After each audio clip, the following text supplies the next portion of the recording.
As we get started at the Fieldhouse out at Whitmer, Fremont Ross traveling to face the Panthers. First quarter, Carmen Johnson draws the foul for the good old-fashioned three-point play. The Little Giants by 2. And how about this for a finish? Sydney Bohr from half court banks it in at the buzzer. 21-12 Whitmer at the end of the first, and plenty more from the junior. Bohr knocks it down from NBA range.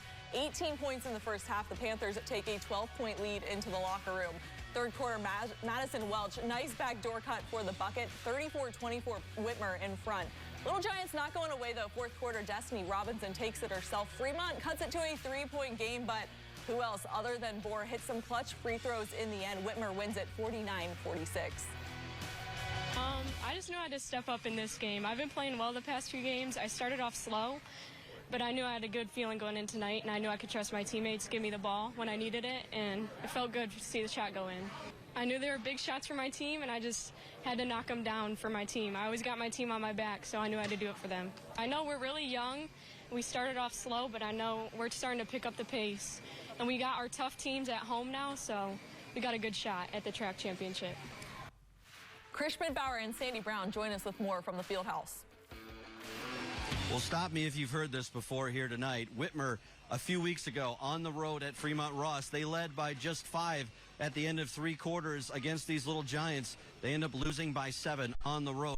The same situation played out here tonight at Whitmer Fieldhouse, but Sydney Bohr, 18 points in that first half, only 2 in the second, but maybe the most critical, able to step to the free throw line, give the Panthers that 3-point win. No, absolutely. You know, Whitmer did a great job. They put together a great 4 quarters of basketball. They started off strong, first quarter, second quarter. Sydney, as we mentioned, on fire. I mean, 18 points in the first half. You know, they were just able to do a lot of good things, even defensively. Really did a good job against Fremont Ross, and they were able to come out on top tonight.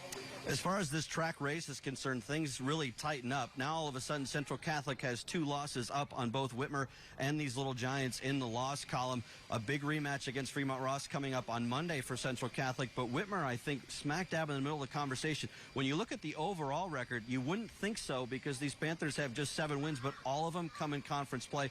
Those are the most critical ones as far as the track title is concerned. I was going to say, hey, if you're getting a win, at least you're getting it when it counts for sure. And again, kudos to this Whitmer team. You know, they faced a lot of adversity, you know, even in the last year, and they're doing a good job coming together, you know, as a team and playing hard and playing some good basketball right now for sure. Back to the drawing board for Fremont Ross. As I said, Central Catholic looms next week. We certainly saw a team that played much better in the second half than what we saw in the first half, but Juan Vila's girls got to do it from the final, or from the opening whistle to that final one if they want to come away with a win on Monday. Yeah, you know, Fremont Ross, kudos to them for definitely making a strong effort to come back in the second half. They didn't start like the team that we're used to seeing, but they were able to pick it up and kind of find their game and get back into their groove. Just wasn't enough tonight. Well, a 3-point win here at home for the Whitmer Panthers. It's a big one for Whitmer as they now keep pace in that race for the final track title.